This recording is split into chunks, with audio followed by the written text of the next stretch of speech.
What's going on, everyone? Thanks for tuning in to another episode of the Ducks Dish podcast. I'm your host, Max Torres with ScoopDuck on 3, and I'm joined by Justin Hopkins if you're here on the live stream, but not too sure what he's doing. What are you doing over there, Justin? Oh, I'm just doing a little sweeping and cleaning up. I'm practicing to become a janitor. I hear that's where you get all the inside scoop at. So I'm just sweeping. I'll put it down though so we can get started. My bad. Oh, okay. Gotcha. I'm gonna mop when we're done. I'll mop when we're done. There you go. Heck of an intro for J Hop here.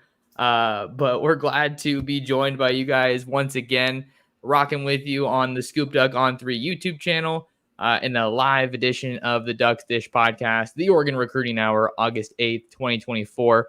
But Justin, how are you doing? Good to see you. Yeah, I'm doing good. I'd probably be doing a little better if Oregon had just landed a commitment and we were doing a commitment podcast, but they didn't and we're not. But I'm good. We're here. There's a heck of a lot of smoke here in Southern Oregon today, so it's been an indoor day for me. Gotcha. Well, yeah, that might be a good place for us to start today's show on the recruiting trail, seeing that 2025 Spanish Fork, Utah offensive tackle Aaron Dunn just announced his commitment not to the Ducks, but to the Utah Utes, choosing them over the Ducks and the USC Trojans. So you had this one covered, kind of let the people know over on ScoopDuck before this one went down. But what's your reaction here, and how do you think this one ultimately unfolded?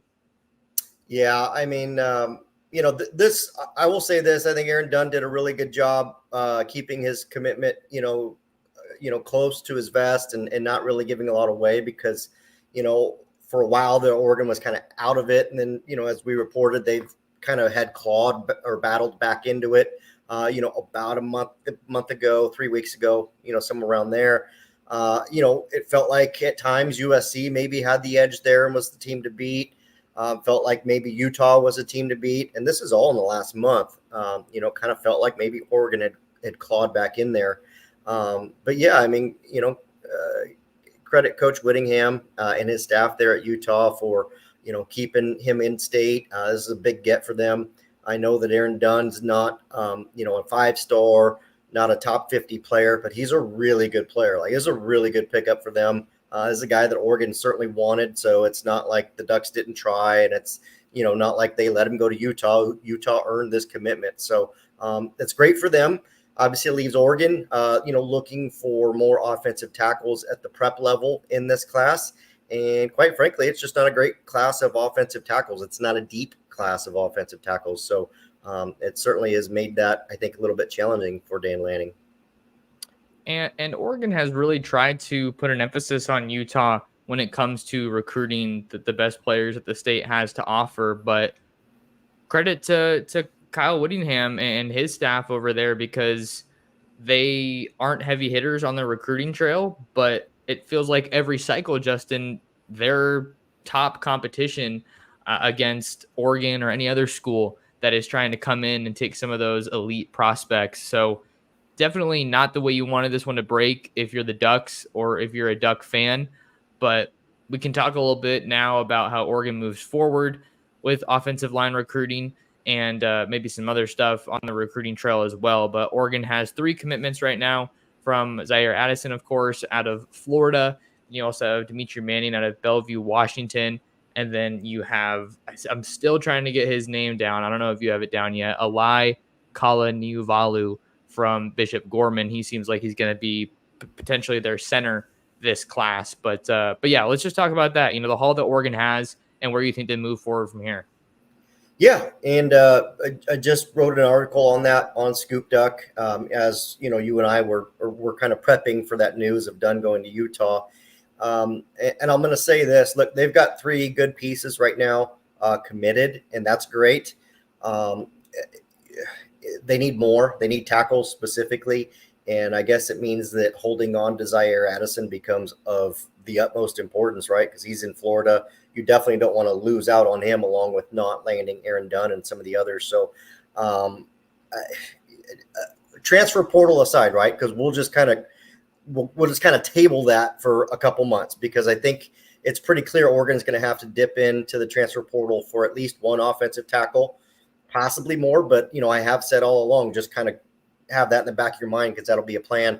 But they do need more offensive tackles at the prep level.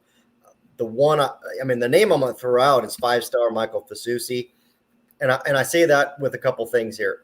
First off, I don't think Oregon's the team to beat for Fasusi, and quite frankly, I'm not even sure they're in the top 3 right now.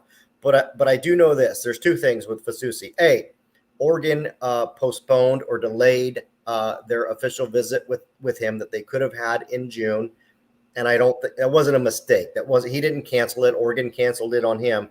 And I think that was by design, right? So I think that's a guy that they kind of said, hey, look, we're going to stick with that one in the fall. Let's just kind of keep that in our back pocket. So I don't fault them for doing that.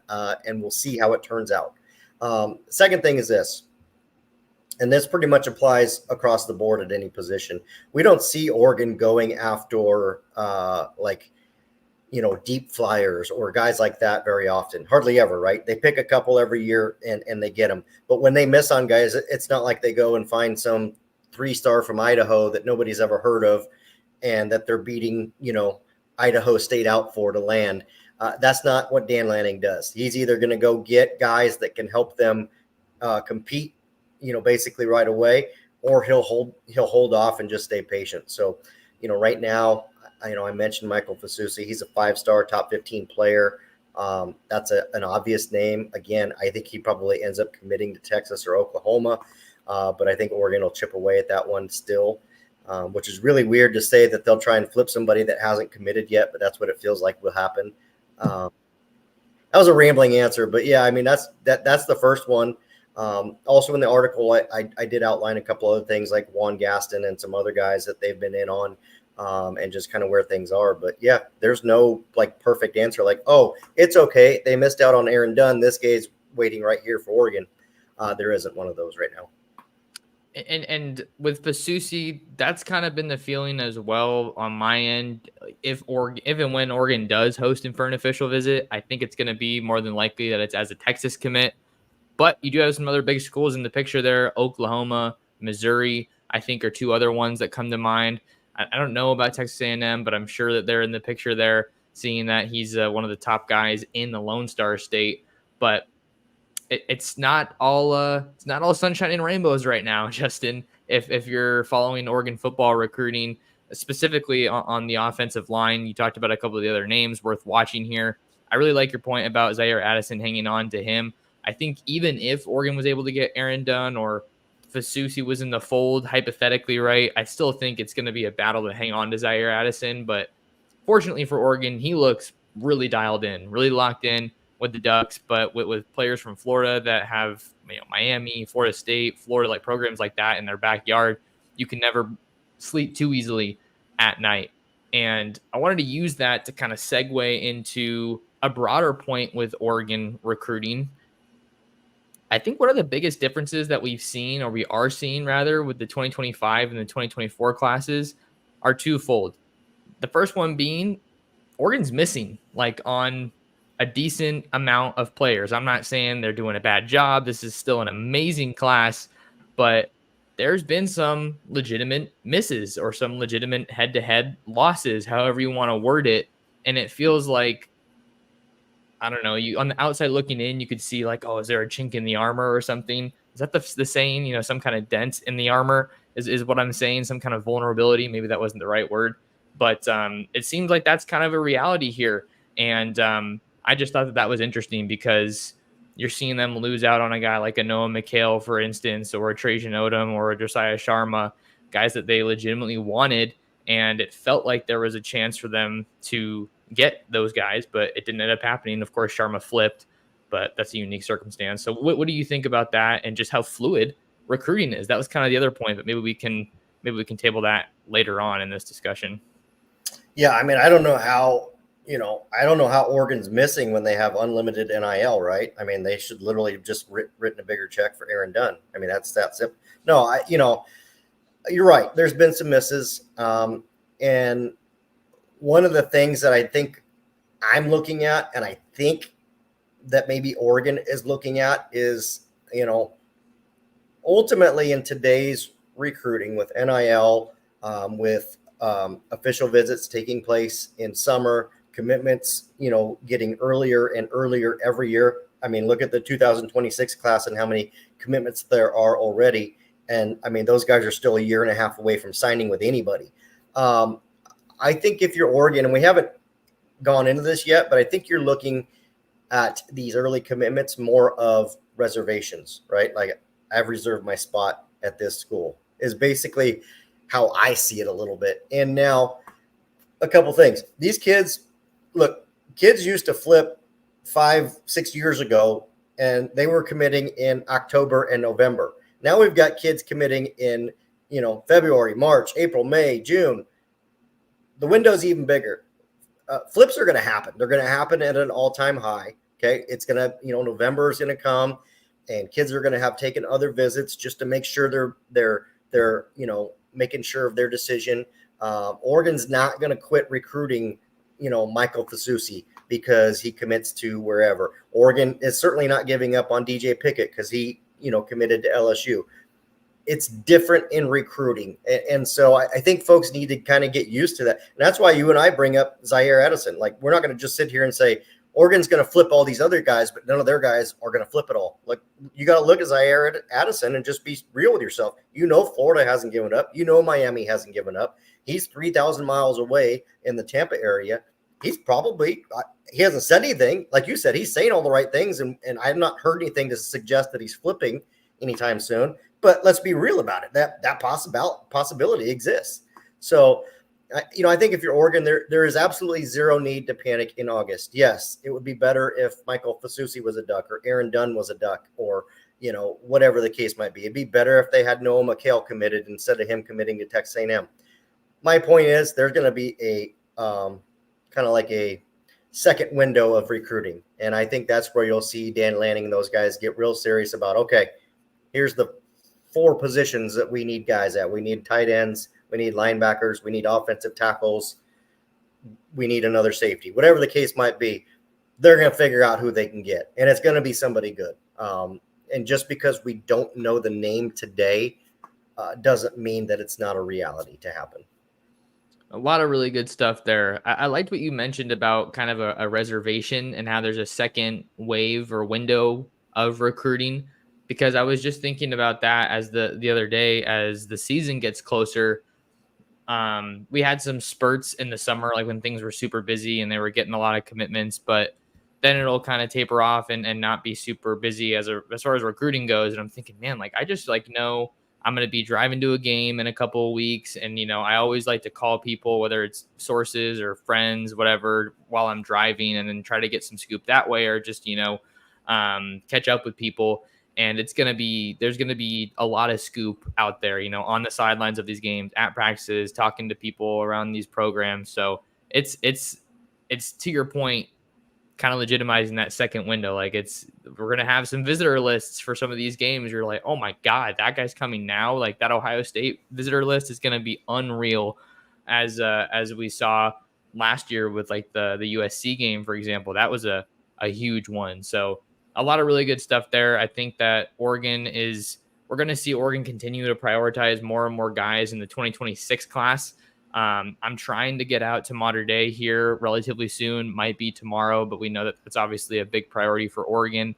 Cody Green is a guy that they seem to be picking up some steam with. Maybe we can talk about him a little bit today, but I didn't want to deviate from kind of this broader point we're focusing on, how it's, Oregon's doing really, really well, but at the same time, they are taking some losses. So I feel like that's an important lens to kind of look through when we're evaluating this class. Yeah, I totally agree with you. Georgia's missed on guys. Alabama's missed on guys. Ohio State has missed on guys that Oregon has on their commit list. It's going to happen. And it's not like Oregon's the only school out here trying to flip guys committed to other programs. I guarantee Kirby Smart is doing the exact same thing at Georgia right now. I guarantee, Kalen DeBoer at Alabama has 4 or 5 guys that are committed to Texas or wherever that they're going to work on. And, you got to remember, this coaching world has gotten super intense and super competitive. And my point to that, and what I mean by it is, assistant coaches, coordinators, head coaches are all going to move jobs in November, December. It's going to happen. It's inevitable. So that's where like that window or those cracks kind of open up, because all of a sudden this guy's been committed to LSU for 9 months, but the cornerback coach just left. Well, crap. Okay, is DJ Pickett still solid? How solid is he to LSU minus the cornerback coach? That's just one example. It's going to happen. Oregon might lose some of its coaches to promotions or whatever, and so that's my point. That creates this entire second window, and that's why if you're Oregon, you just stay patient. There's no reason to go drop this massive bag on the table for Aaron Dunn when quite possibly that same bag gets you Michael Fasusi in 3 months because he changed his mind, or some guy committed to Florida because we know Billy Napier's on the hot seat. What if Lincoln Riley has another mediocre season? What happens down there? There's guys that are on a hot seat. And so if you're Oregon, you definitely already have those schools circled, and you've been looking at their commit list like, okay, if anything happens with any of these guys, we're calling and we're coming. So there will be a second window. Oregon has taken some losses, but again, we're nitpicking. I believe the number 5 ranked class in the country currently, so they must have done something right. Yeah, the coaching carousel is always just chaos, madness, whatever word you want to use. Maybe that's even a third window, or it could be part of that second window right around conference championship weekend. I think it's get crazy because you have that right before the early signing period. But we know there's a couple of tweaks to the calendar this year, but I think that's more so in regards to the portal and overlap with the coaching carousel. Before we get any further, I want to give a quick shout out to my guy Ruben over at Ranchito Grill in Springfield. Not sure what you guys are doing for dinner tonight, but head on over to Ranchito, give their homemade tortillas a try. They got great food, a great environment, and they will take care of you. Say what's up to my guy Ruben and let him know that Max Torres sent you.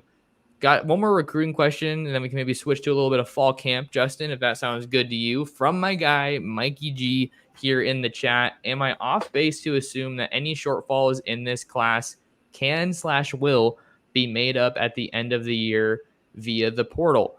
I do think that this is, I think, the natural way to approach misses, right? I think that some people may be just looking at it like, oh, they missed on this guy. Well, let's just go get somebody in the portal. Look at what they did last year.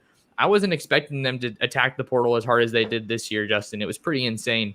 And I think that knowing that Dan Lanning and Marshall Malco like to find that balance between high school recruiting and transfer portal, you always put the emphasis more so on building the foundation through high school.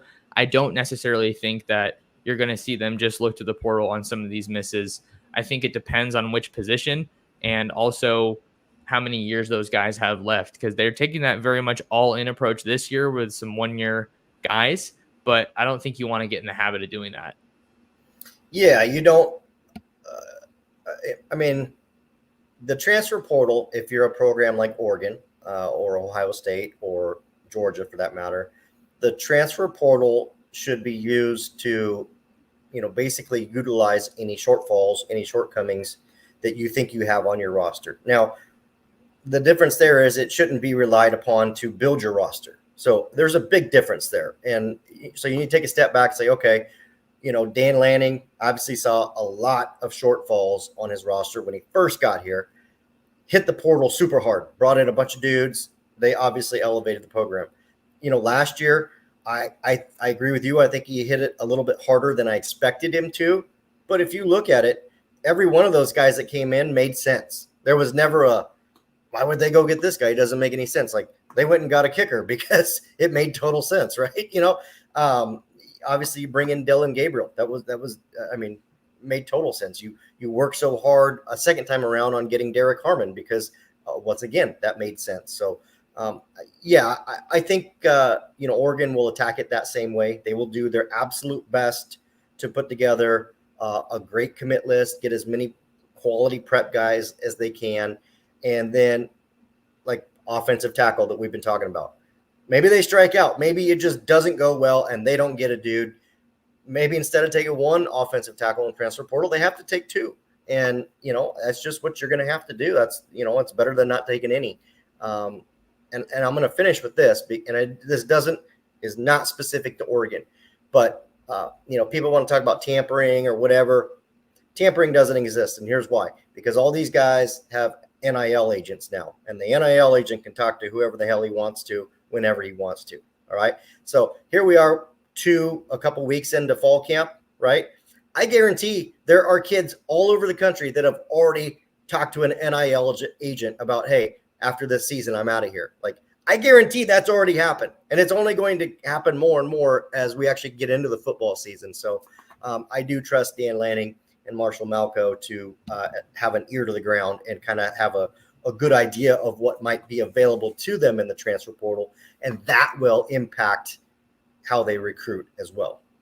Yeah, we know there's going to be direct overlap between what Oregon's able to do in this 2025 class and then who they go after in the portal. Because, I mean, for all intents and purposes, that is part of their 2025 class. Like Derek Harmon, he was part of the 2024 class. That's just how I look at it. But maybe there's some folks out there that like to split it up or whatever. I don't know.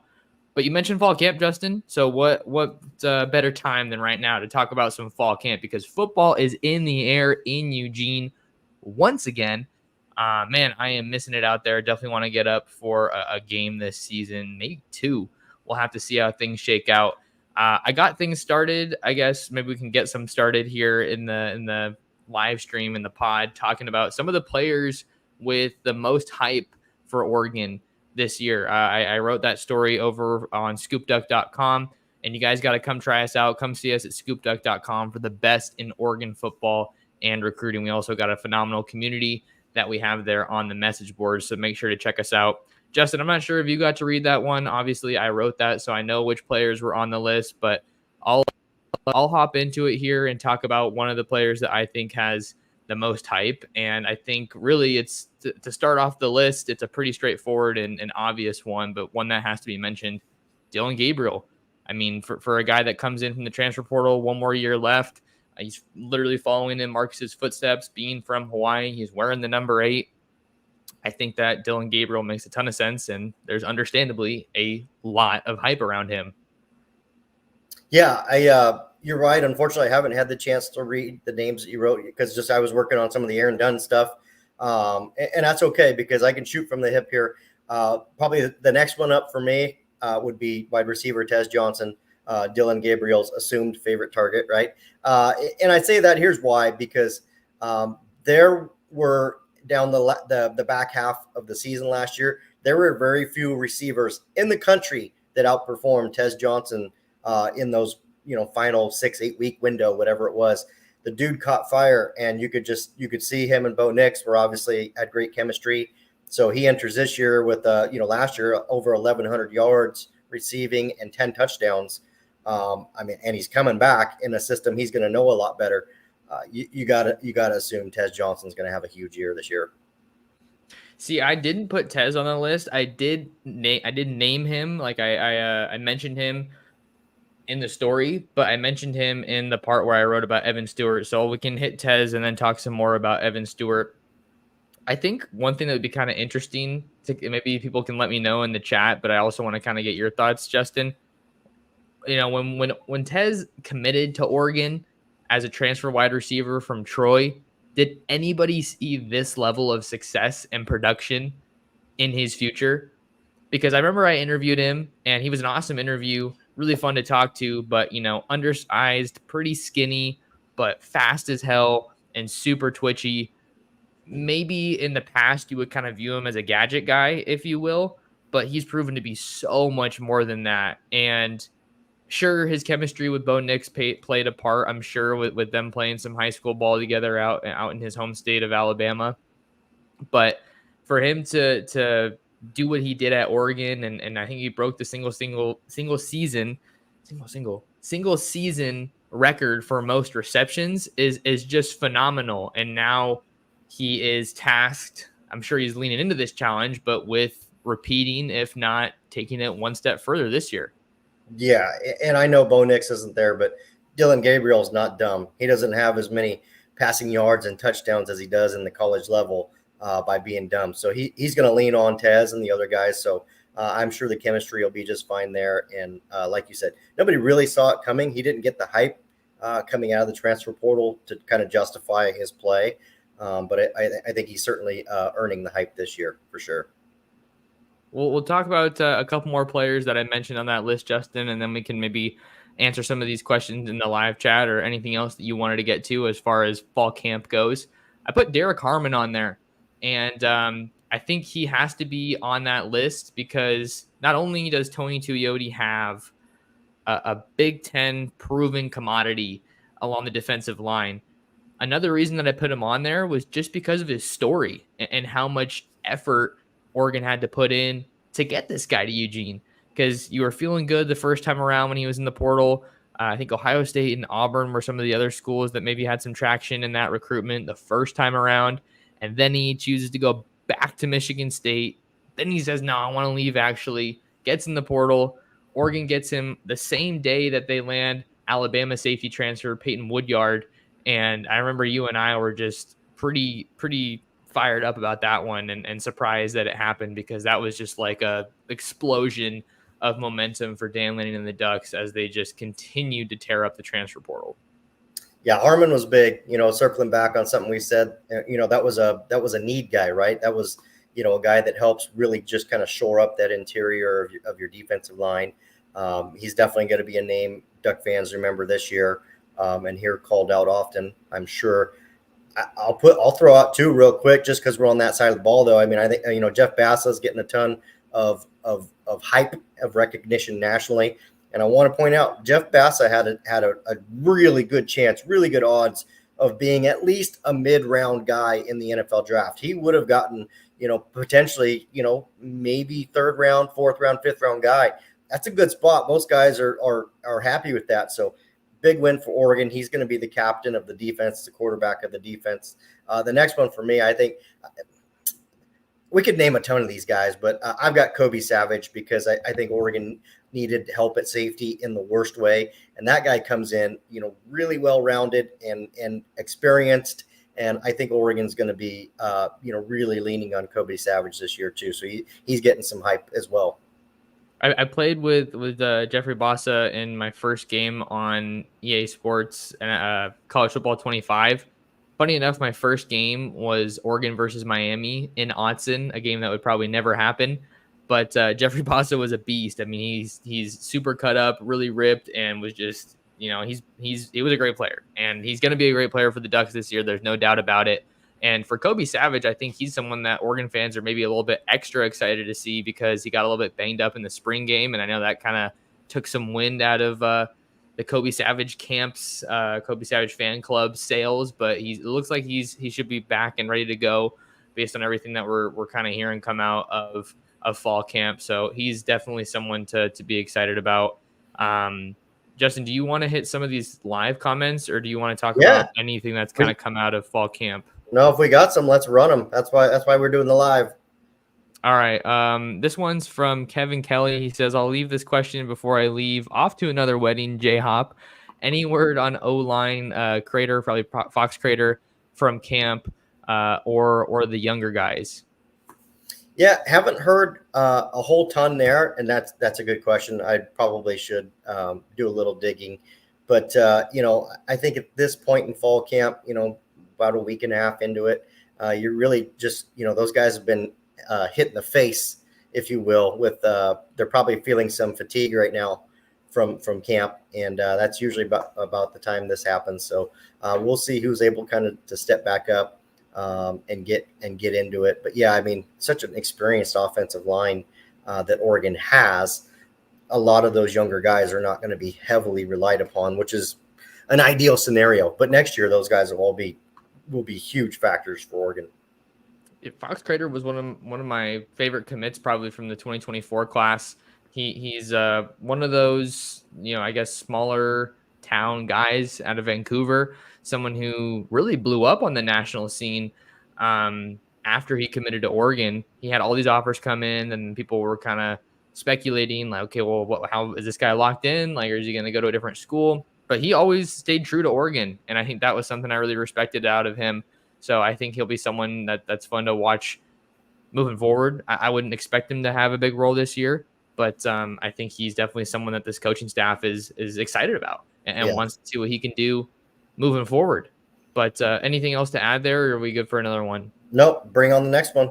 This one's from our guy, Andrew. How the hell has Shaq McRoy put on more weight since getting to Eugene? He's up to 375.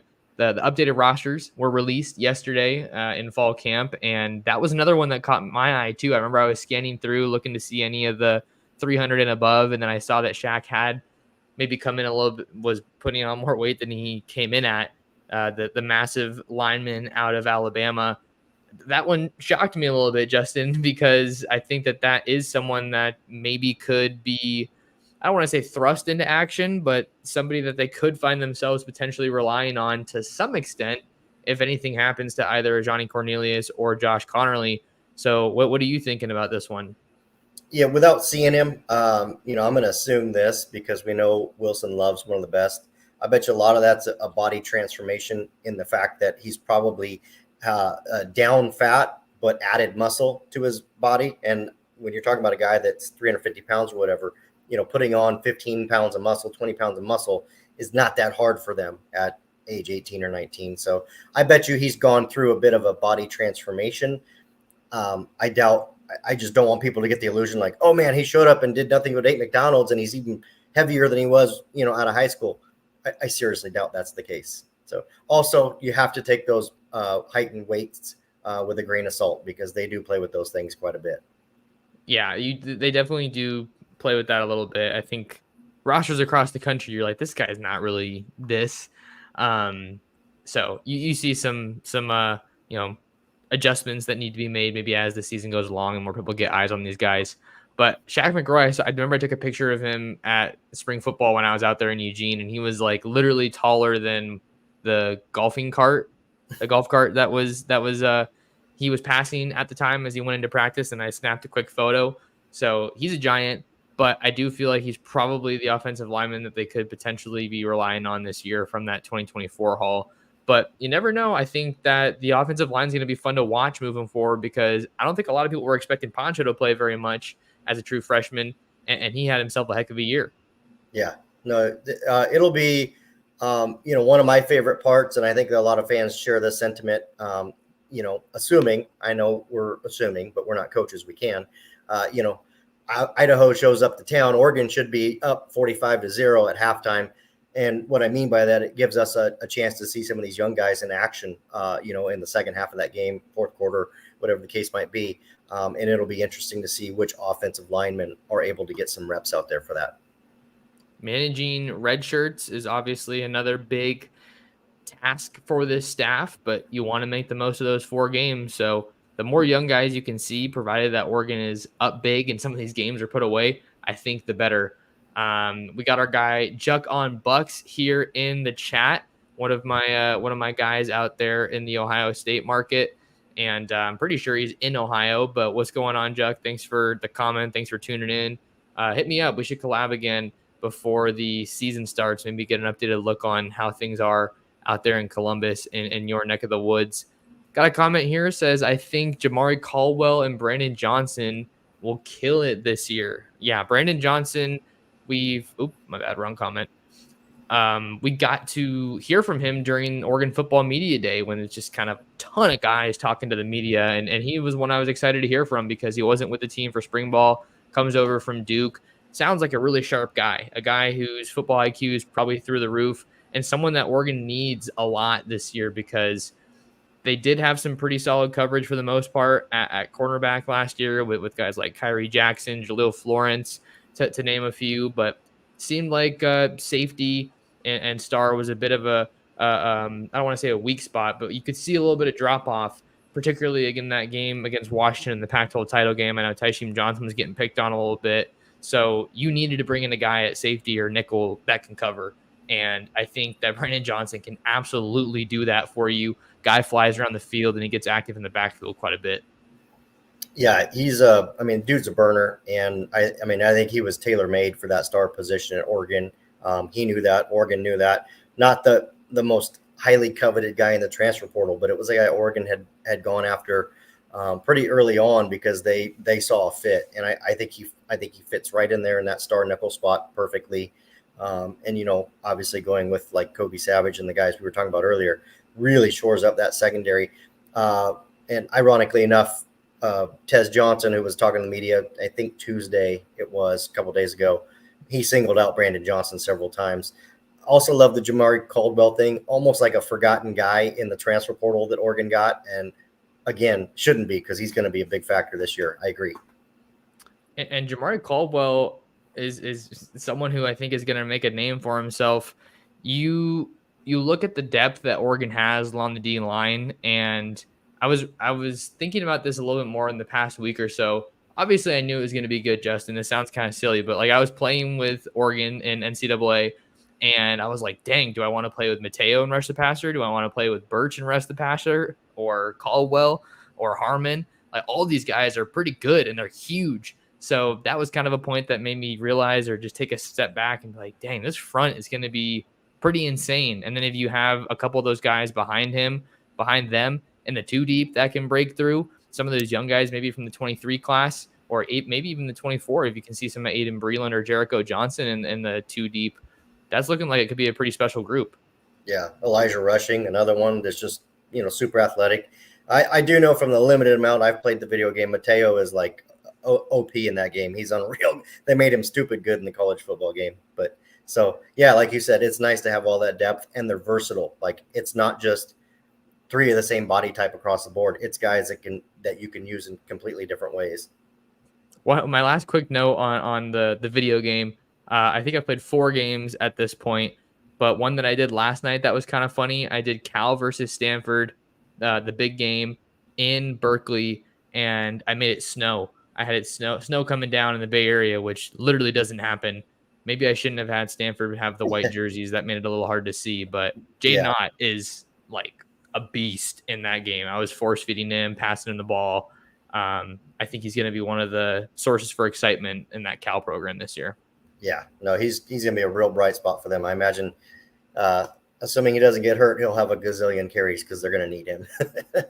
The former Oregon Duck commit, by the way, remember Jay Knott was committed to Oregon before he ended up at Cal. We're coming up on 40 minutes, Justin. Talk some good fall camp, some recruiting. Anything else kind of on your mind as we maybe start to wind down here a bit?